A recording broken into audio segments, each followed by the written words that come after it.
Ang programa po ng Expose the Truth, mga kaibigan, ay malugod na bumabati sa inyo sa pangalan ng ating Panginoong Jesucristo. Ako po'y nagpapasalamat sapagkat binigyan na naman tayo muli ng Panginoong Diyos ng pagkakataon upang makapag-usap-usap sa ganitong pamamaraan.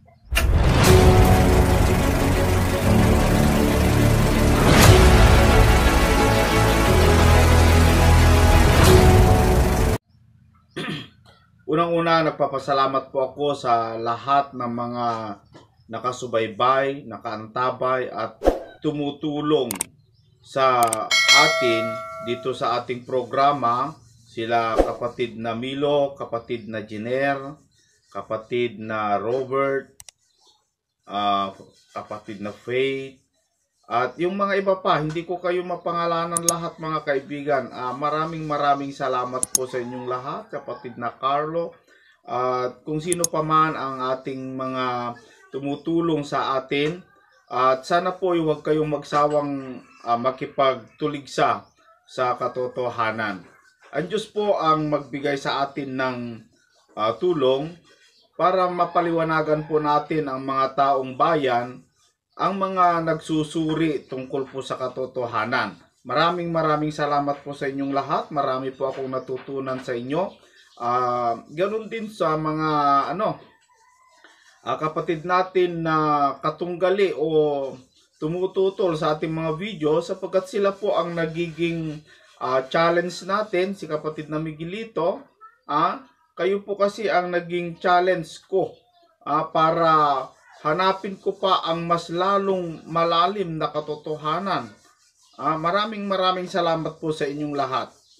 Meron po akong nabasang komento dito, mga kapatid, sa aking mga video na pinapalabas dito sa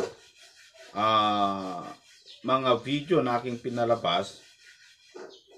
Si kapatid na Percelito Robin, ganito po ang kanyang komento kay Darwin Gitgano, mga kaibigan.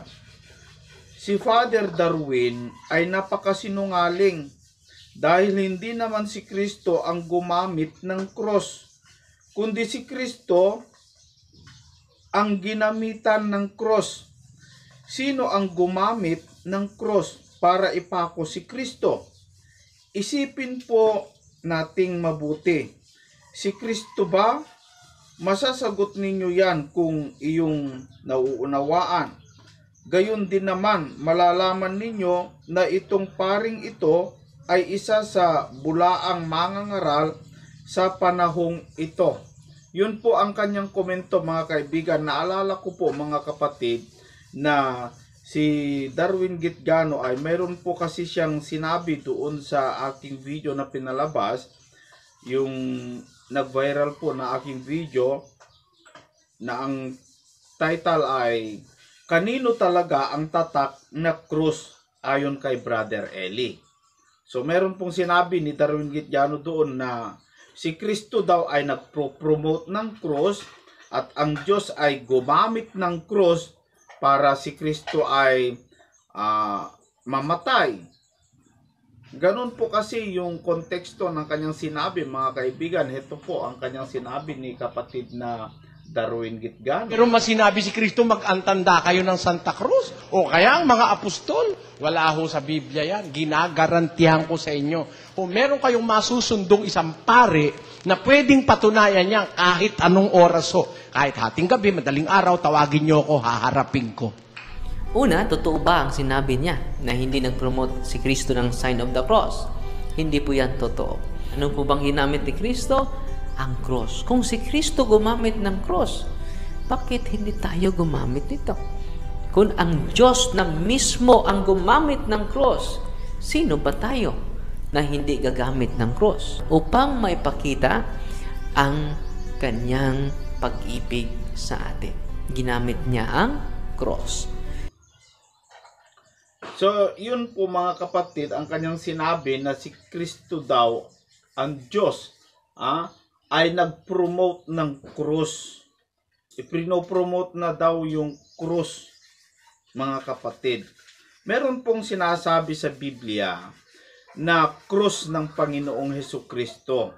Pero hindi po yun yung krus na kanyang binuhat o yung krus na ginamit ng mga Romanong demonyo para si Kristo ay pahirapan. Hindi po, mga kapatid. May sariling krus po ang Panginoong Hesukristo na ang ibig sabihin kasi ng krus, mga kapatid, ay responsibilidad po kasi yun eh.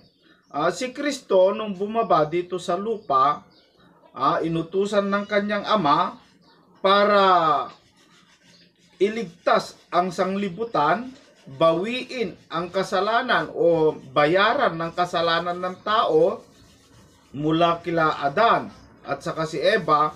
Si Eva kasi, mga kapatid, nung tinukso ng ahas, ay yun po ang naging umpisa ng pagkasira ng relasyon ng tao at saka ng Diyos. Kaya ang Panginoong Diyos, dahil mahal niya ang kanyang nilalang, lalong-lalo ang tao, mga kaibigan, inibig niya, kaya inutusan niya ang kanyang anak, ang Panginoong Hesukristo, para bumaba at siya ang maging tagapamagitan sa Diyos at sa tao, ang Panginoong Hesukristo. Pagbaba ng Panginoong Hesukristo, meron po siyang daladalang responsibilidad na ito yung tinatawag na kanyang krus, mga kapatid. Ang kanyang krus na kanyang daladala, na ito ay hindi po nauunawaan ng mga Iglesia Katolika, mga kapatid, na ang ginagamit nilang tanda daw ng Kristyanismo ay krus, kaya sila may daladalang kwintas na cross sa tuwing mahal na araw.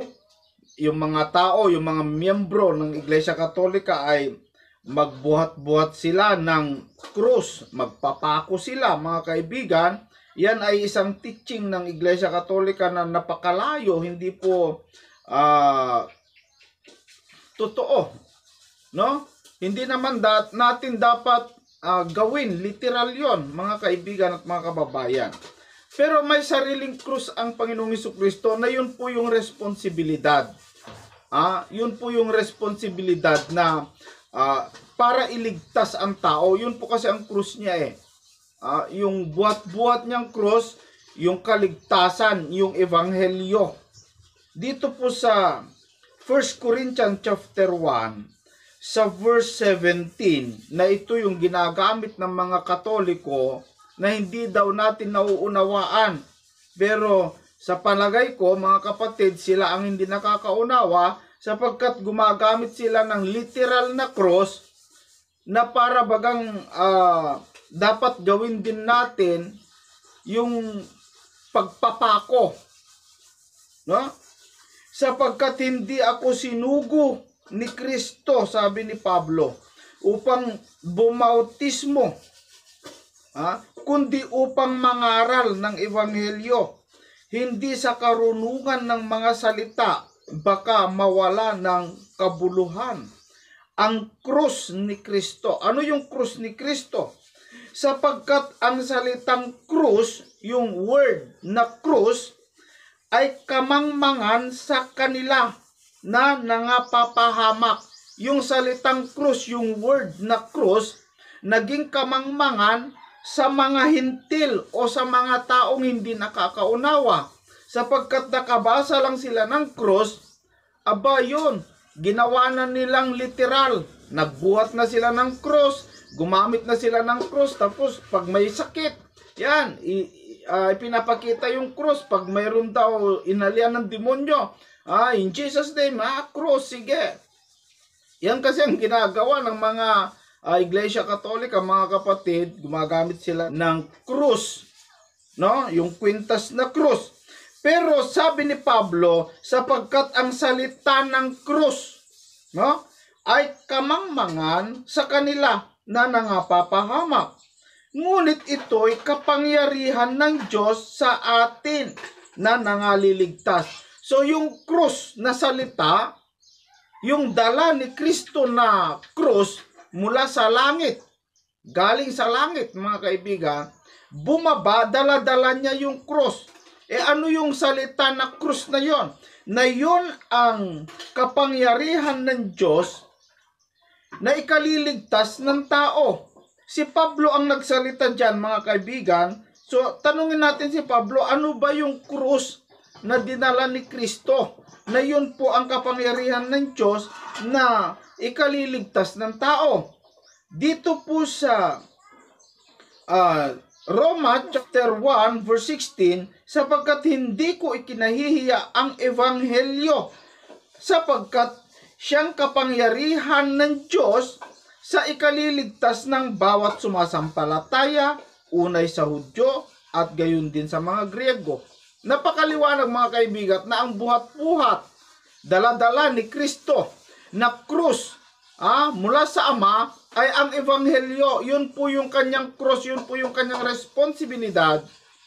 Buhat-buhat niya, yun po ang kanyang ginamit para sa kaligtasan ng tao. Hindi po yung krus na ginamit ng mga demonyo na mga Romano, mga kaibigan, para pahirapan ng mga may sala, mga kababayan, mga kapatid.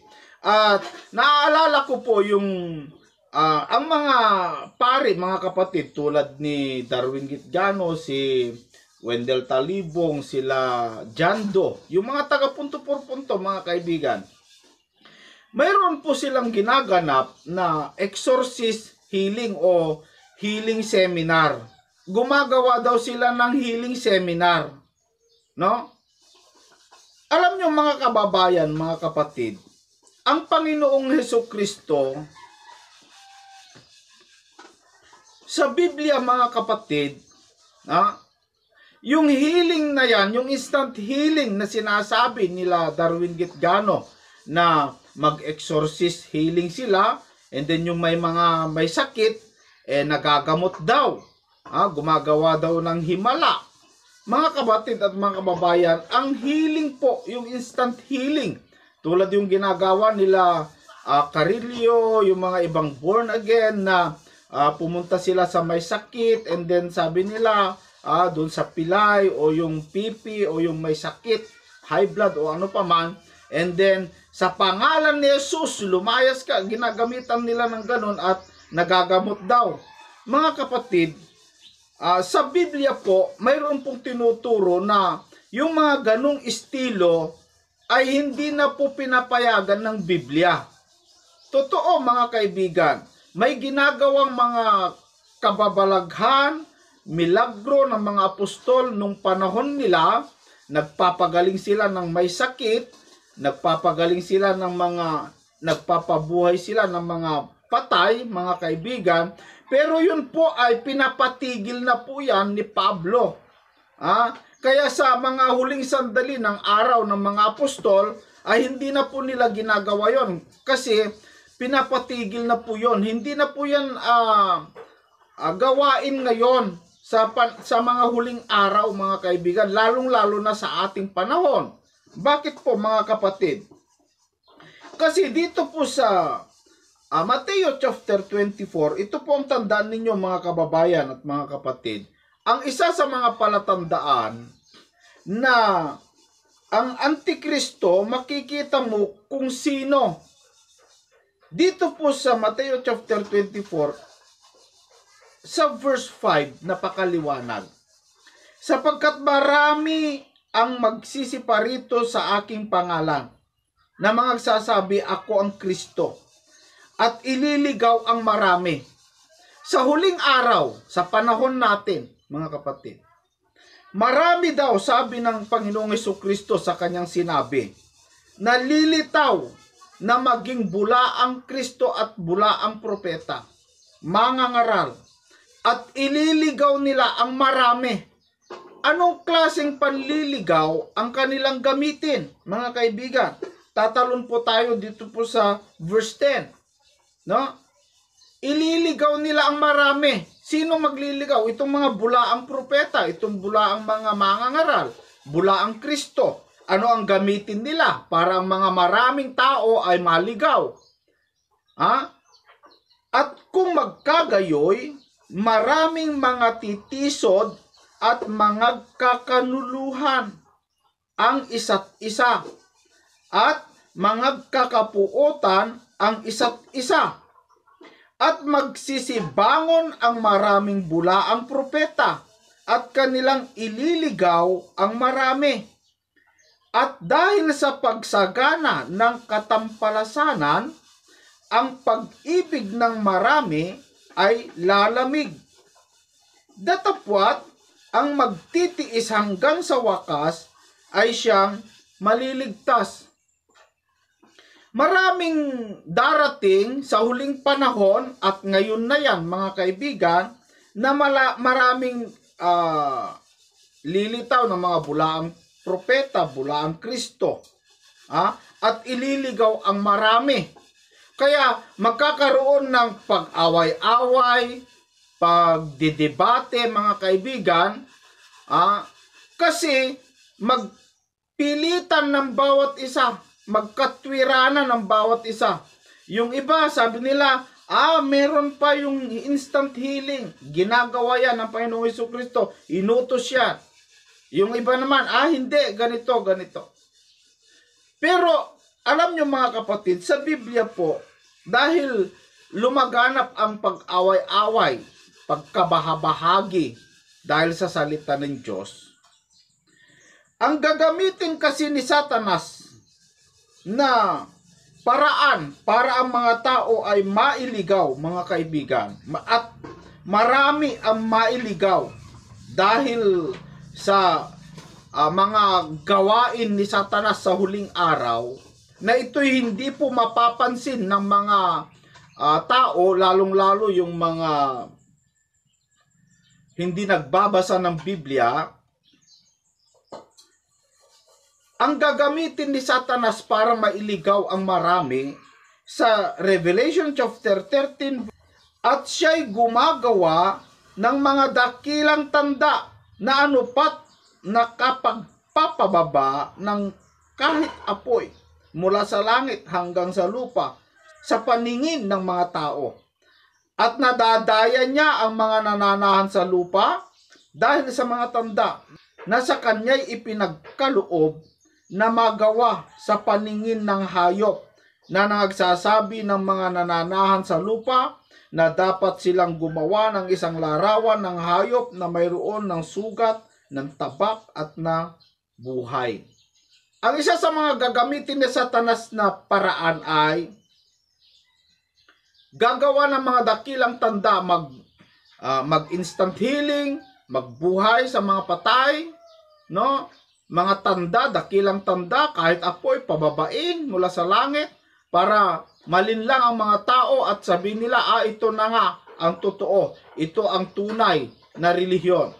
Mga kaibigan at mga kababayan, pinapatigil na po yan ng Panginoong Jesucristo o ng si Apostol Pablo, mga kaibigan, yung mga gawain na ganon, kasi yan po ang gagamitin ni Satanas sa mga huling araw para mapansin mo, makita mo kung sino ang totoo at tunay na kay Kristo.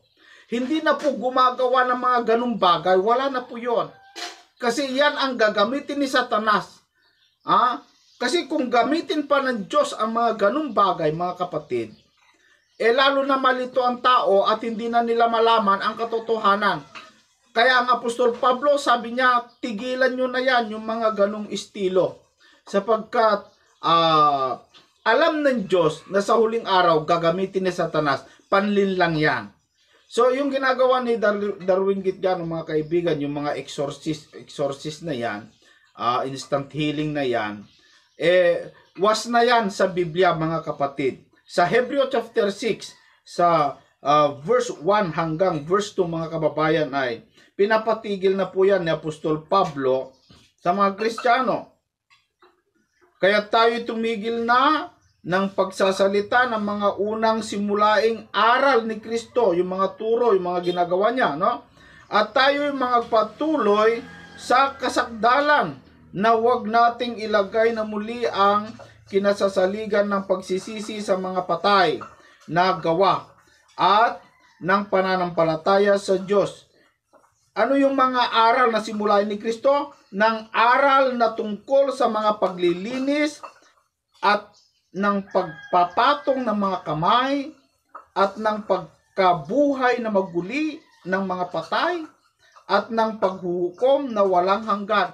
Yung mga ginagawa nila na ipatong mo ang iyong kamay ay gagaling ang tao, wala na po yun, pinapatigil mga kapatid. Kasi yan po ang gagamitin ni Satanas para ang tao ay malinlang. Kaya mag-ingat po tayo kung mayroong gumagawa ng mga ganong bagay, baka isa na yan sa mga pagpipilian natin na mga bulaang propeta. At isa na yan, sabi ng ating kapatid na nag-text ay, isa na yan si Father Darwin, mga kaibigan, na gumagawa ng mga healing seminar at instant healing daw. Mag-ingat po tayo, no? Yan ang isa sa mga palatandaan ng bulaang mangangaral. Yung gagamit ng mga himala, gagamit ng mga tanda para ang tao ay malinlang, mga kapatid.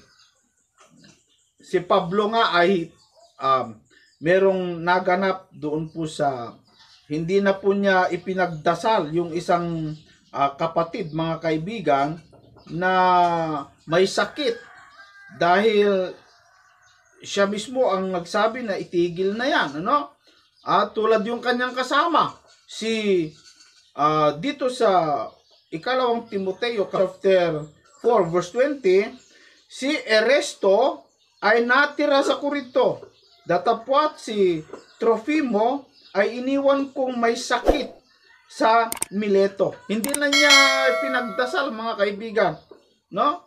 Iniwan niya may sakit. Kasi pinapatigil na yan Wala na po yan sa ngayon. At kung meron man, yun ay kung kalooban ng Diyos. Pero hindi na yan yung priority gusto ng Diyos na ating ipangaral, kundi ang salita ng Diyos. Maraming salamat po sa inyong lahat. Hanggang sa muli.